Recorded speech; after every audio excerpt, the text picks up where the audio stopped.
നമസ്തേ പ്രിയമുള്ള പ്രേക്ഷകരെ, നമ്മുടെ ചർച്ച ചെയ്യുന്ന ജ്യോതിഷ വിഷയം ചാരവശാൽ ബുധൻ സ്വന്തം നിജക്ഷേത്രമായ മീനൻ രാശിയിലേക്ക് പ്രവേശിക്കുകയാണ്.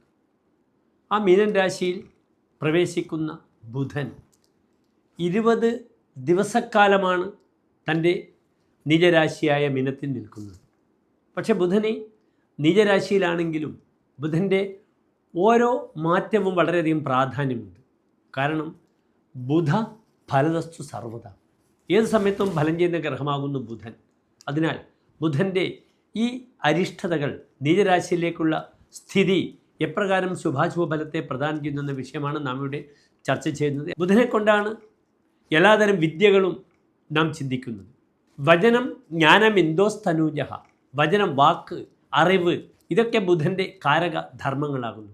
ബുധനെ കൊണ്ടാണ് വിദ്യയുമായി ബന്ധപ്പെടുന്ന എല്ലാ പ്രവർത്തനങ്ങളും, ടെക്നിക്കലായ സ്റ്റഡീസ്, പ്രിൻറ്റിങ് മുതൽ എല്ലാ മേഖലകളിലും ഒക്കെ ചിന്തിക്കുന്നത്.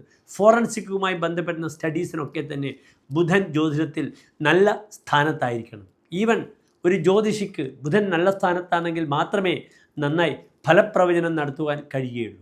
അത്രത്തോളം ബുധൻ ദ ഇൻ്റലക്ച്വൽ പ്ലാനറ്റ് എന്നാണ് വിശേഷിപ്പിക്കപ്പെടുന്നത്. ഈ ബുധൻ അത്രയധികം ദുർബലമായി നീചരാശിയിൽ നിൽക്കുമ്പോൾ എങ്ങനെ ഈ ബുധഗ്രഹത്തെ നമുക്ക് സന്തോഷിപ്പിക്കാം? ഓം ലക്ഷ്മി നരസിംഹ മൂർത്തയേ നമഃ എന്താകുന്നു ആ ശക്തമായ നരസിംഹ മന്ത്രം. ഓം ലക്ഷ്മി നരസിംഹ മൂർത്തയേ നമഃ. ഉഗ്രം വീരം മഹാവിഷ്ണും ജ്വലന്തം സർവതോമുഖം നൃസിംഹം ഭീഷണം ഭദ്രം മൃത്യുമൃത്യുർ നമാമ്യഹം എന്ന നരസിംഹ മന്ത്രം ഇവിടെ നിർബന്ധമായും എൻ്റെ പ്രിയമുള്ള പ്രേക്ഷകർ ഉരുവിടുക. ബുധനെ കൊണ്ട് ജ്യോതിഷത്തിൽ ശ്രീരാമാദ്യ അവതാര വിഷ്ണുര് ഇതരക്ഷേത്രേഷു ചന്ദ്രാത്മജ എന്നാണ് പറയുന്നത്. വ്യാഴം മഹാവിഷ്ണുവാകുന്നു, ജീവോ നാരായണ. പക്ഷേ ബുധനെ കൊണ്ടാണ് the incarnation of Lord Vishnu, അവതാര ദൈവങ്ങളെ ചിന്തിക്കേണ്ടത്. ശ്രീരാമൻ മുതൽ കൽക്കി വരെയുള്ള 10 അവതാരങ്ങളെയും നാം ചിന്തിക്കേണ്ടത് ബുധനെ കൊണ്ടാണ്. അതിനാൽ പെട്ടെന്ന് ഫലം ലഭിക്കാൻ വേണ്ടി ഞാൻ പ്രത്യേകിച്ച് പറയുക, ഈ ബുധൻ്റെ നീചരാശി സമയത്ത് എൻ്റെ പ്രിയപ്പെട്ട പ്രേക്ഷകർക്ക് നരസിംഹസ്വാമി ക്ഷേത്രത്തിൽ പാനകം, തുളസിമാല, ഭാഗ്യസൂക്ത പുഷ്പാഞ്ജലി അല്ലെങ്കിൽ സുദർശന പുഷ്പാഞ്ജലി വഴിപാടായി സമർപ്പിക്കാവുന്നതാണ്. അവിടെ നരസിംഹസ്വാമിക്ക് മേൽപ്പറഞ്ഞ വഴിപാടുകളൊക്കെ ചെയ്ത് നന്നായി നരസിംഹ മന്ത്രം ജപിക്കണം. ഓം ലക്ഷ്മി നരസിംഹ മൂർത്തയെ നമഃ എന്ന മന്ത്രം. ഏതായാലും ഈ ബുധൻ്റെ നിജരാശിയിലുള്ള മീനൻ രാശിയിലേക്കുള്ള ഈ മാറ്റം 20 ദിവസക്കാലം എപ്രകാരമാണ് ശുഭാശുഭ ഫലങ്ങളെ പ്രദാനം ചെയ്യുന്നത് ഓരോ രാശികൾക്കും എന്നാണ് നാം പരിശോധിക്കുന്നത്. ബുധൻ 2026 ഏപ്രിൽ മാസം 10-ാം തീയതി മുതൽ ഏപ്രിൽ മാസം 30-ാം തീയതി വരെയുള്ള 20 ദിവസക്കാലമാണ് നീചരാശിയിലേക്ക് പ്രവേശിക്കുന്നത്. മീനമാസം 27-ാം തീയതി മുതൽ മേടമാസം 17-ാം തീയതി വരെയുള്ള 20 ദിനങ്ങൾ.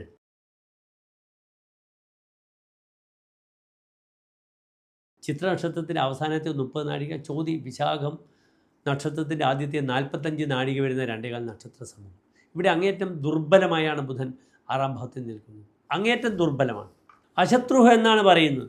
6-ൽ ബുധൻ നിൽക്കുമ്പോൾ നാസ്തി ശത്രുഹു യസ്യ സഹ, ഇവന് ശത്രുക്കൾ ഉണ്ടാവില്ല എന്നാണ്. പക്ഷെ അതല്ല ഇവിടുത്തെ അനുഭവം. നീചസ്ഥനായി നിൽക്കുന്ന ബുധൻ ധാരാളം ശത്രുക്കളെ ഉണ്ടാക്കും. ഒന്നാമത്തെ ശത്രുവായി വരിക തൻ്റെ പിതാവ് തന്നെയായിരിക്കും. 9-ാം ഭാവം പിതാവ് തന്നെ ശത്രുസ്ഥാനത്ത് വരും. അല്ലെങ്കിൽ പിതാവിന് രോഗാദി അരിഷ്ടതകളും മരണമോ സംഭവിക്കാം. 9-ാം ഭാവാധികം നീചസ്ഥനാണ്, പിതാവിന് വളരെ ദോഷം വരും. മറ്റൊരു പ്രധാനപ്പെട്ട വിഷയം തന്നെ ഗുരുക്കന്മാരുമായുള്ള ശത്രുതമാകും. ഗുരുജനങ്ങൾ ശത്രുക്കളാവും. അപ്രകാരം ധർമ്മദൈവ സങ്കേതത്തിൻ്റെ അനുഗ്രഹക്കുറവ് വരിക. നിർബന്ധമായി ഈ സമയത്ത് ധർമ്മദൈവ സങ്കേതങ്ങളിൽ പോകണം. അവിടെ വിളക്കിലേക്ക് എണ്ണ തിരിയും ഒക്കെ സമർപ്പിക്കണം. ഇപ്പം ഏപ്രിൽ 14 വിഷു വരികയാണ്.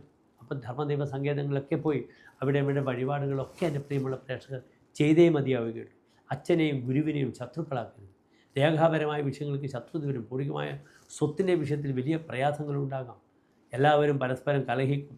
കൂട്ടുസ്വത്താണെങ്കിൽ അമ്മാമ്മന്മാരും മരുമക്കളും ഒക്കെ തന്നെ കൂട്ടുസ്വത്തിന് വേണ്ടി കശപിച കൂടും. പരസ്പരം വളരെയധികം പ്രയാസങ്ങൾ ഉണ്ടാക്കുന്ന ഒരു സമയമാണെന്ന് അറിയുക. 6-ാം ഭാവത്തിൽ ബുധൻ നിൽക്കുമ്പോൾ വിരോധോ ജനാനം നിരോധോ രിപൂണാം. ജനങ്ങൾ ശത്രുക്കളാവും.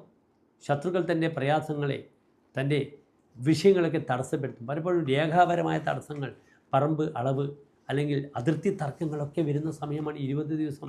തുലാൻ രാശിക്കാർ എന്ത് ചെയ്യണം? നിയന്ത്രിക്കണം. കാരണം ബന്ധുക്കൾക്ക് ഉപകാരം ചെയ്ത് അവസാനം ശത്രുക്കളെ ക്ഷണിച്ച് വരുത്തും തുലാൻ രാശിക്കാർ. ബന്ധൂനാം ഉപകാരകൃ വിരുദ്ധ തെക്തഹ തേഹി സപ്തമി എന്നാണ് പ്രമാണം. അതിനാൽ ഒരു വിഷയത്തിലേക്കും പോയി ബുദ്ധിമുട്ട് അനുഭവിക്കരുത്. നിർബന്ധമായും പാനകം, തുളസിമാല, സുദർശന പുഷ്പാഞ്ജലി ചെയ്യുക. അച്ഛൻ്റെ ആരോഗ്യത്തിന് വേണ്ടി, പ്രായമുള്ള അച്ഛൻ്റെ ആരോഗ്യത്തിനാണെങ്കിൽ അച്ഛൻ്റെ പേരിൽ മൃത്യുഞ്ജയ ഹോമമോ മൃത്യുഞ്ജയ പുഷ്പാഞ്ജലി വഴിപാടെ സമർപ്പിക്കുക. അപ്രകാരം തന്നെ ഗുരുജനങ്ങളോട് യാതൊരു തരത്തിലുള്ള ഒരു അപ്രിയമുണ്ടാക്കുന്ന രീതിയിലുള്ള കമൻസ്, സംസാരം പാടില്ല. ബുധൻ വാക്കുകളെ ദുർവ്യയം ചെയ്ത് കളയും, അനാവശ്യമായി സംസാരിക്കും. വളരെ ശ്രദ്ധിച്ചു ഇവിടെ വഴിപാടുകളൊക്കെ ചെയ്യുക. നന്ദി, നമസ്തേ.